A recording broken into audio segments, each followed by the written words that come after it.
एक क्वेश्चन है और घनाभ से संबंधित है, आप लोग थोड़ा सा उसको सुनिए बढ़िया से। हो सके तो आप लोग कॉपी पे लिख भी सकते हैं और उसको बनाते हैं हम लोग। 2 नंबर का क्वेश्चन हमेशा पूछता है, हमेशा हमने देखा है क्वेश्चन पेपर में भी आ जाता है, तो इस पर थोड़ा सा गौर करना है, ठीक है ना। क्वेश्चन क्या कह रहा है कि एक घनाभ के 3 संलग्न फलकों के क्षेत्रफल x² y² और z² है। एक घनाभ के 3 संलग्न फलकों के क्षेत्रफल x² y² और z² है, तो उसका आयतन भी क्या होगा। 3 संलग्न फलक के बारे में चर्चा करते हैं। तो सबसे पहले एक घनाभ जैसा कोई वस्तु उठाते हैं। घनाभ की तरह कोई वस्तु है, और जैसे यहाँ पे एक मैंने रखा था डस्टर। डस्टर है, देखिए ये भी घनाभ के आकार का है। थोड़ा सा देखिए ध्यान से,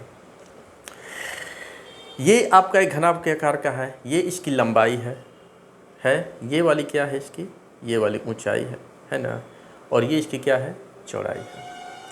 3 संलग्न फलक क्या है। संलग्न फलक मतलब कि वो फलक जो एक दूसरे से एकदम करीब करीब सटे हुए हैं। तो देखिए ये वाला एक पोर्शन, एक ये वाला पोर्शन, मतलब कि ये ऊपर वाला एक ये है, एक ये वाला पोर्शन है ना। ये मतलब ये लंबाई वाला, ये ऊंचाई वाला, और ये वाला चौड़ाई वाला, मतलब एक ये पोर्शन, ठीक, ये वाला, ये एक ये और एक ये लंबाई। ये 3 फलक है, ये फलक, ये फलक और ये फलक। ये 3 फलक एक दूसरे से सटे हुए हैं। संलग्न फलकों का जो है वो क्षेत्रफल दिया हुआ है x² y² और z²। तो कह रहा है कि उसका आयतन क्या होगा। तो हम लोग देखते हैं यहाँ पे, देखिए यहाँ पे 3 संलग्न फलक हैं। तो सपोज करिए कि यहाँ पे एक आपका, अगर अब थोड़ा सा फिगर बना करके देखते हैं, ये हो गया आपका एक घनाभ, ठीक। घनाभ आपका ये हो गया तैयार। घन के जैसा दिख रहा है लेकिन घनाभ मान लेते हैं।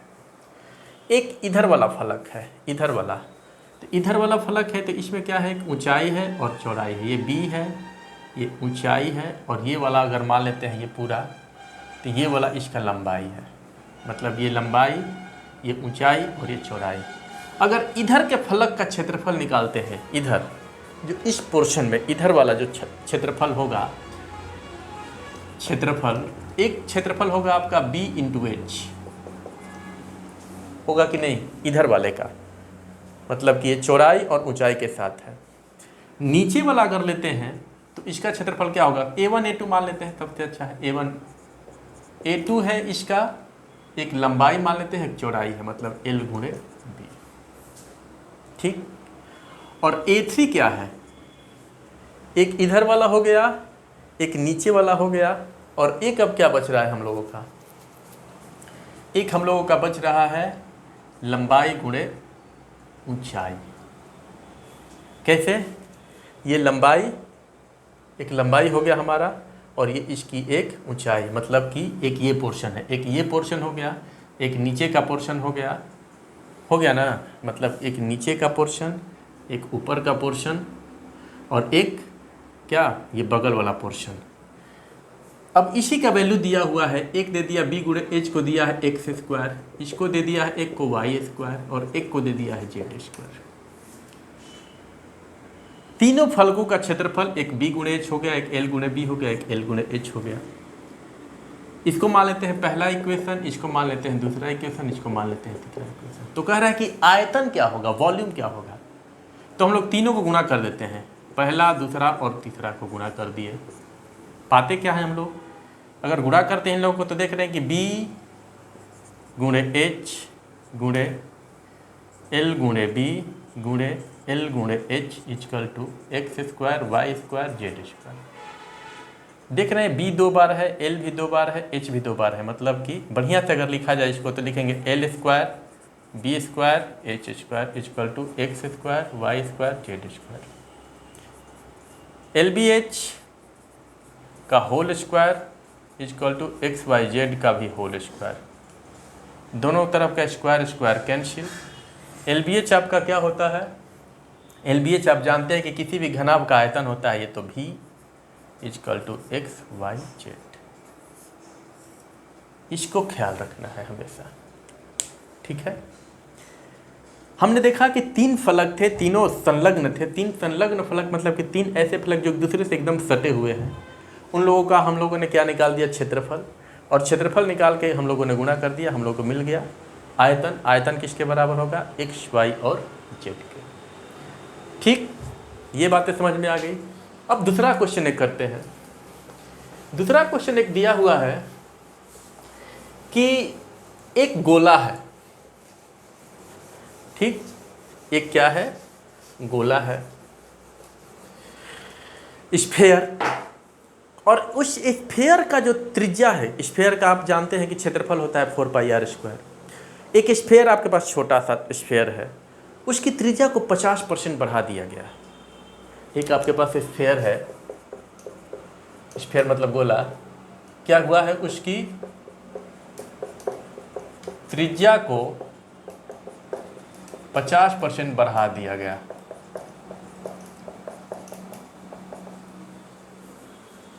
एक गोला है, उसकी त्रिज्या को कितना बढ़ा दिया गया है, 50% बढ़ा दिया गया। तो क्षेत्रफल कितना परसेंट बढ़ेगा, क्वेश्चन यही दिया हुआ है कि एक गोला है, उसकी त्रिज्या को 50% बढ़ा दी गई है, तो उसका क्षेत्रफल कितना परसेंट बढ़ेगा। काफ़ी इंटरेस्टिंग क्वेश्चन है, और ये एकदम समझ लो कि बोर्ड मॉडल क्वेश्चन है। थोड़ा सा इसको ध्यान रखना है, ख्याल रखना है, और दिमाग में बैठा के रखना है। आपके पास एक छोटा सा गोला है, और एक यहाँ पे बड़ा गोला बन गया। यहाँ पे इसकी त्रिज्या r मान लेते हैं, और इसकी त्रिज्या 50% बढ़ा दी गई है। मतलब कि त्रिज्या आपका r मान लेते हैं, r मान लेते हैं, इसकी त्रिज्या है, छोटे वाली की त्रिज्या r है। तो नई त्रिज्या क्या होगी, नई त्रिज्या जो है वो r में 50% ऑफ r जोड़ दिया गया। मतलब कि उसी r का 50% माने आधा r बढ़ा दिया गया। तो r प्लस 50/100 इंटू r, ये 2 बार में कट गया, r प्लस r/2। अब आप लोग जोड़ते कैसे हो, 2 में r से मल्टीप्लाई कर दो, 2r प्लस r, 3r/2। ये नई त्रिज्या है। अब कह रहा है कि इसका क्षेत्रफल कितना परसेंट बढ़ेगा। तो ठीक है, क्षेत्रफल छोटे वाले त्रिज्या का, इसका अगर क्षेत्रफल निकालते हैं छोटे वाले त्रिज्या का, तो होता है, अब पता है 4πr² होता है ना। और जो नया वाला क्षेत्रफल है, इसका जो क्षेत्रफल निकालते हैं, नया क्षेत्रफल कितना हो जाएगा, तो 4π, अब r बड़ा, दूसरा वाला r आ गया है, 3r/2 हो गया है, बढ़ गया है, मतलब ये 3r/2 हो गया है। तो 4π 3r/2 का होल स्क्वायर, तो 4π 9r²/4, 4 कैंसिल, 9πr²। नया वाला ये हो गया क्षेत्रफल। मतलब त्रिज्या एक क्षेत्रफल, छोटा वाला का क्षेत्रफल 4πr² है, और बड़े वाले का क्षेत्रफल 9πr² है। यहाँ पे पूछ रहा है कि क्षेत्रफल कितना परसेंट बढ़ेगा, इंक्रीजिंग कितना हो रहा है। तो सबसे पहले इसमें हम लोग अब क्या निकालते हैं कि अंतर कितने का हो रहा है।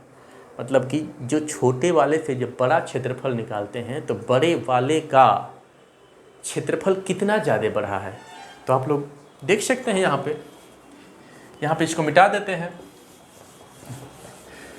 और क्या हो रहा है देखते हैं।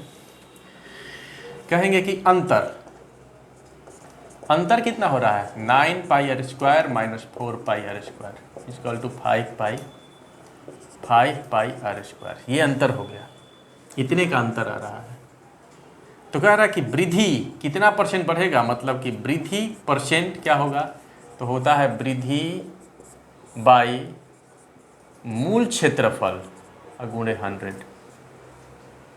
तो वृद्धि हमारा है 5πr² और मूल क्षेत्रफल है हमारा कितना, 4πr² गुणे 100।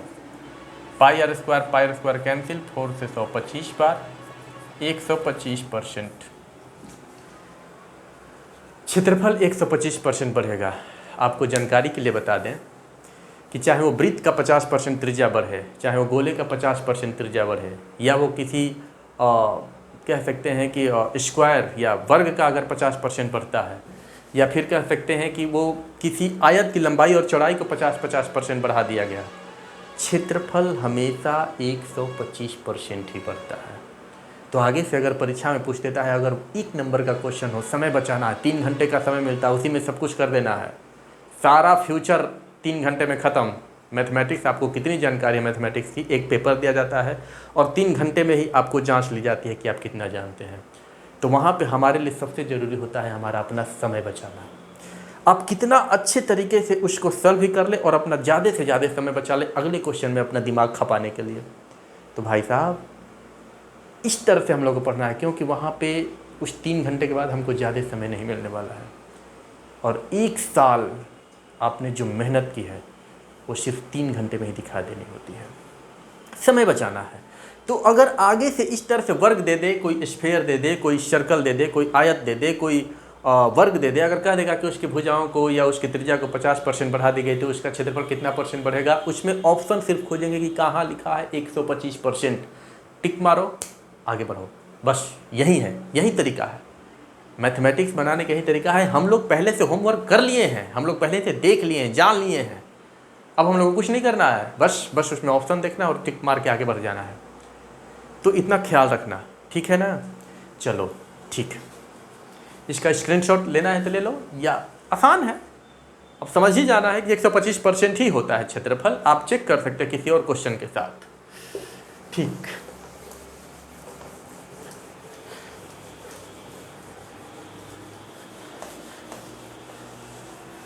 तो फिलहाल अभी इतना ही छोड़ देते हैं, आगे और भी क्वेश्चन हम आपको देते रहेंगे और इस तरह से क्वेश्चन सॉल्व करते रहेंगे, क्रैश कोर्स चलाएंगे और मैथमेटिक्स से छोटी छोटी चीज़ों को हम लोग पकड़ेंगे और आगे बढ़ते चलेंगे।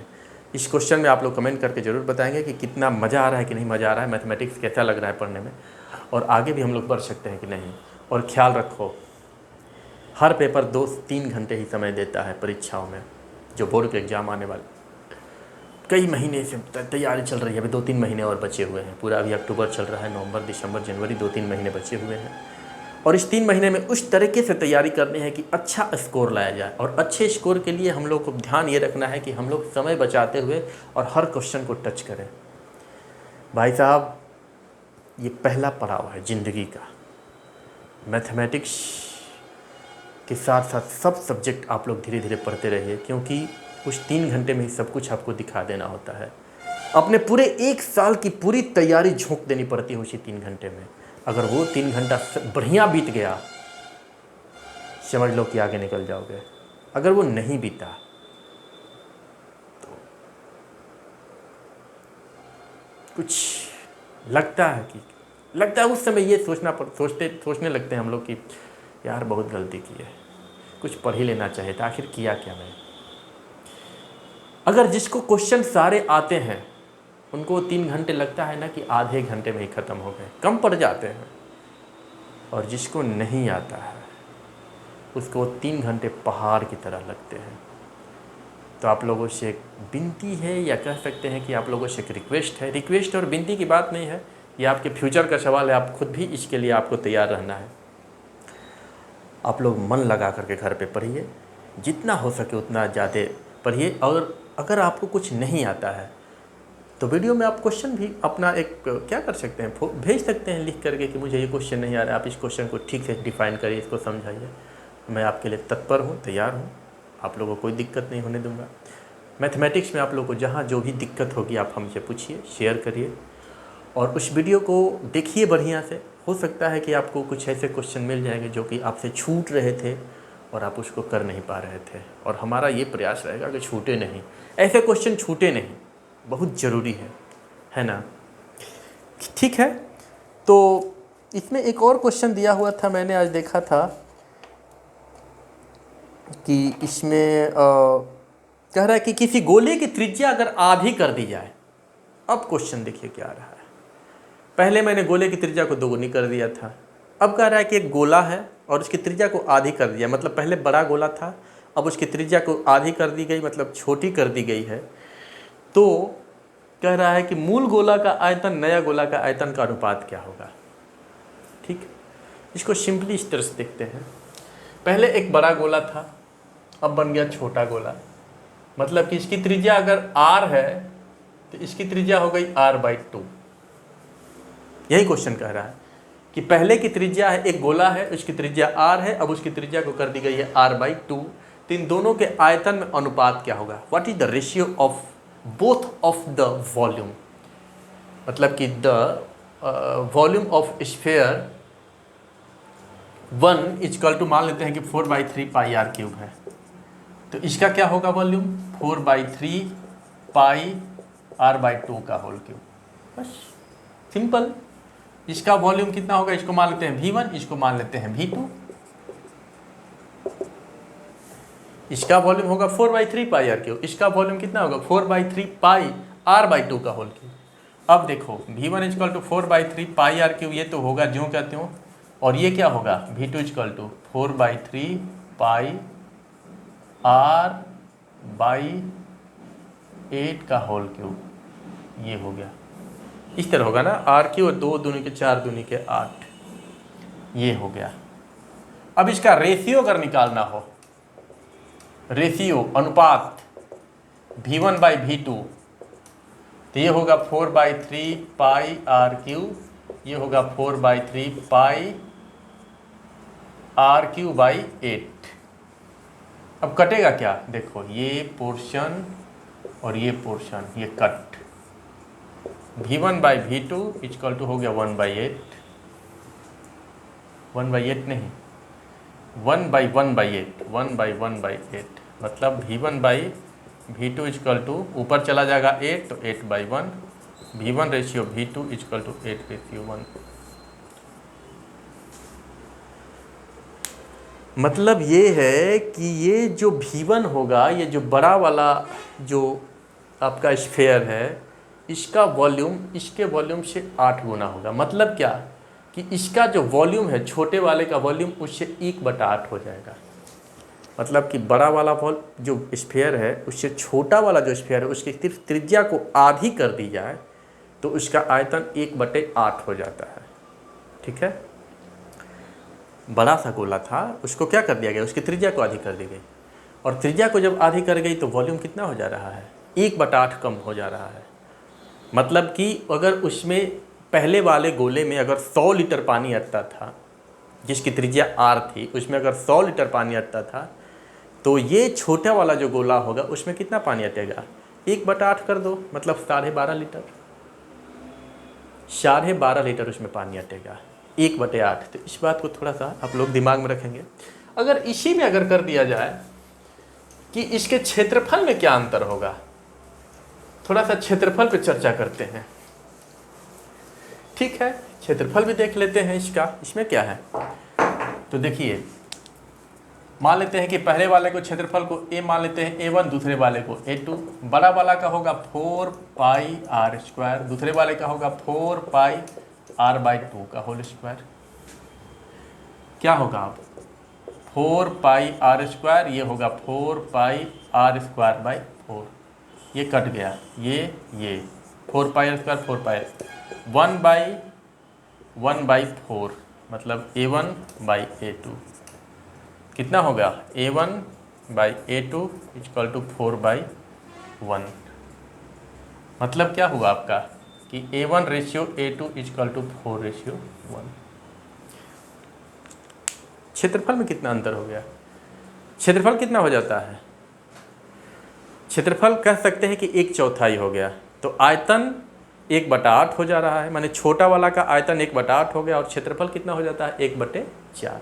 ये छोटी छोटी चीज़ें हैं जिसको ध्यान में रखना है। बहुत चीज़ें छूट जाती हैं और हम ये नहीं चाहते हैं कि छूटे। छोटी छोटी बातों को ध्यान रखते हुए और बड़े क्वेश्चन को सॉल्व किया जा सकता है। आगे हम लोग बड़े बड़े क्वेश्चन भी सॉल्व करेंगे। अभी तो ये सब शुरुआत है, कह सकते हैं कि ये शुरुआत है, और आगे हम लोग और भी प्रयास करेंगे कि मैथमेटिक्स के अच्छे अच्छे क्वेश्चन को पकड़ेंगे और उसको सॉल्व करेंगे। क्रैश कोर्स में थोड़ा सा तेज़ी से चलेगा और आप लोग को दिमाग को कंसंट्रेट करना है। सारे फार्मूलेज दिमाग में बैठ हो जाने चाहिए, क्योंकि आप लोगों ने प्रैक्टिस ठीक ठाक कर ली है। तो इस तरह से हम लोग आगे बढ़ेंगे। और कुछ क्वेश्चन देखते हैं। अभी कल और अच्छे अच्छे क्वेश्चन बताएंगे आपको। थोड़ा सा देखते हैं इसमें और भी कोई ऐसा है जो कि कुछ पूछने लायक हो या कुछ बताने लायक हो।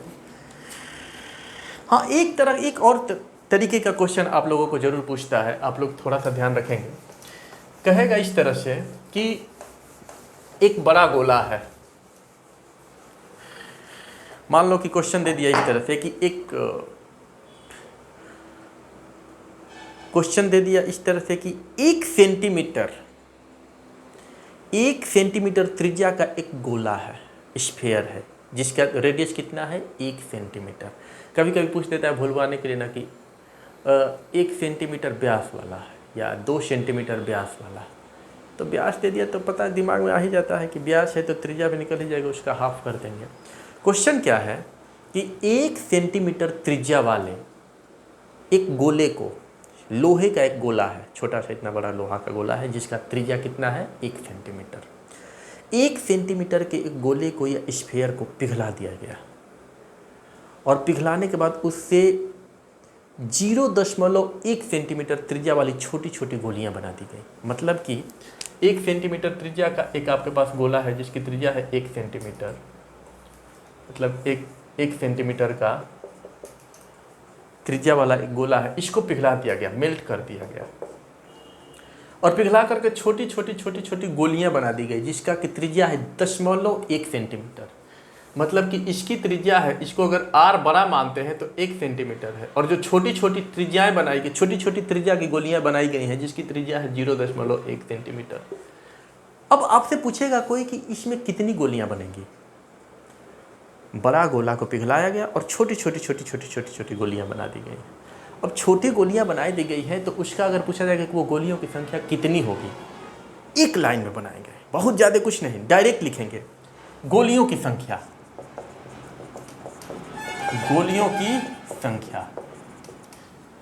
इस बात को ध्यान रखेंगे, जो ही कहीं भी मेल्ट की बात कहेंगे, जब भी पिघलाने वाली बात किसी चीज़ को हो रहा है, हो सकता है गोले को पिघला कर बेलन बना दे, गोले को पिघला करके शंकु बना दे, शंकु को पिघला कर बेलन बना दे, या बेलन को पिघला कर शंकु बना दे। किसी को पिघला करके किसी और रूप में अगर बदल रहा है, पिघलाने की बात जहाँ भी होगी 3D में, मतलब कि बेलन, शंकु, घनाभ, घन, गोला, ये सब 3D हैं, मतलब कि 3 डायमेंशन इसमें होते हैं। अगर इसको पिघलाने की बात कहे या उसमें हवा भरने की बात कहे कि इसमें कितना हवा भरेगा, इसमें कितना पानी भरेगा, इसमें चावल कितना भरेगा, इसमें कितना गेहूं भरेगा, ये जितनी भी बात ये सब करे कि दिमाग में बस एक ही बात याद रखनी है कि वो वॉल्यूम की बात कह रहा है, आयतन की बात कह रहा है। ठीक है, ये बात, इस बात को हमेशा ख्याल रखना है कि गेहूँ, चावल, आटा, भूसा, कुछ भी भरने की बात कह दे, हवा, पानी, पिघलाना, ये सब जितनी भी बातें आ रही है वो सब किससे रिलेटेड है, ये सिर्फ रिलेटेड है वॉल्यूम से। इस बात को ख्याल रखेंगे हम लोग। तो गोलियों की संख्या बराबर डायरेक्ट लिखेंगे कि बड़ा वाला जो गोला है जिसकी त्रिज्या 1 सेंटीमीटर है, उसमें छोटे वाले से डिवाइड कर देंगे। 4/3 पाई r3 ये बड़ा वाला है, और छोटा वाला है 4/3 पाई छोटा r3। सबसे पहले तो इसमें जो कॉमन है इसको कट कर देते हैं, r3/r3। ये r कितना है 1 × 1 × 1, देख लीजिए r 3 बार है और त्रिज्या का मान दिया है 1 सेंटीमीटर। ये कितना है 0.1 × 0.1 × 0.1। अब क्या होगा, यहाँ पे देख रहे हैं कि ये 0.1 है, इसको लिख देंगे 1 × 1 × 1 इतना हो जाएगा, और ये हो जाएगा 1/10 × 1/10 × 1/10। कितना हो गया, ऊपर जाएगा तो 10 × 10 × 10, मतलब 1000 गोलियां बनेंगी। बस इसी को ख्याल में रखना है, बस 1000 गोलियां छोटी छोटी बन जाएंगी 1 सेंटीमीटर त्रिज्या वाले से। तो इसमें आप लोग को क्या ध्यान देना था, इसमें 4/3 पाई 4/3 पाई जो है वो, इसकी ज़रूरत ही नहीं पड़ रही है, ये तो कट गया। हम लोग को किसकी ज़रूरत थी, सिर्फ त्रिज्या, सिर्फ त्रिज्या की ज़रूरत है कि बड़ा वाला त्रिज्या में छोटा वाला त्रिज्या का होल क्यू जो है उसमें डिवाइड कर देना था, हमारे समस्या का समाधान है। और मेंसुरेशन बनाने में एक बात का हमेशा ख्याल रखना है कि मेंसुरेशन में हम लोग वैल्यू पुट जो है वो एकदम अंतिम में जब लगेगा कि अब वैल्यू पुट करना पड़ेगा तभी करेंगे। कभी कभी क्या होता है कि बच्चे क्या करते हैं कि 4/3 यहाँ पे पाई का वैल्यू 22/7 रख देंगे या 3.14 रख देंगे, यहाँ भी रख देंगे, और लगेंगे दिन भर उसमें गुणा भागा ये वो करने, समय निकल जाता है। तो प्रयास ये करना है कि कॉमन लेने सीखेंगे, जो चीज़ें बाहर निकल रही हैं उसको बाहर आराम से निकालेंगे, जो चीज़ें कटने लायक हो उसको पहले काट देंगे, ताकि हमारा सोल्यूशन जो है वो थोड़ा सा इजी बन जाए और हम लोग इसको आराम से सॉल्व कर रहे हैं। अब इस क्वेश्चन को 2 नंबर के क्वेश्चन को अगर हम लोग इसमें 5 नंबर वाला टाइम दे दें तो भाई साहब 3 घंटे बस, पूरे 10 साल की पढ़ाई का मैट्रिक की परीक्षा। लोग हमारे पड़ोसी, हमारे घर वाले, हमारे रिलेटिव बस यही पूछते हैं मैट्रिक में कितना नंबर आया है। अब तो इतना ही पे रुक गया, अच्छा चलो कोई बात नहीं, मेहनत आगे करो, आगे कुछ हो ही जाएगा। लोग रुआन से हो जाते हैं एकदम। तो थोड़ा सा ये जान लो, थोड़ी सी इज्जत प्रतिष्ठा बढ़ गई है, अब लोग जानने लगे हैं कि तुम पढ़ते हो।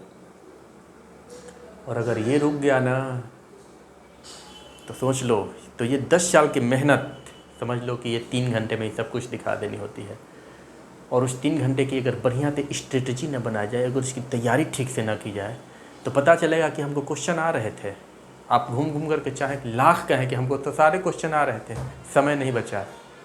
और हम आपको सिर्फ यही बताएंगे कि आप किस तरह से समय बचा सकते हैं। जब समय बचाएंगे तो नेक्स्ट क्वेश्चन पे आपका अगर दिमाग लगाने के लिए आपको समय मिलेगा, समय बचाओगे तो समय मिलेगा, और उसी 3 घंटे में सब कुछ कर लेना होता है।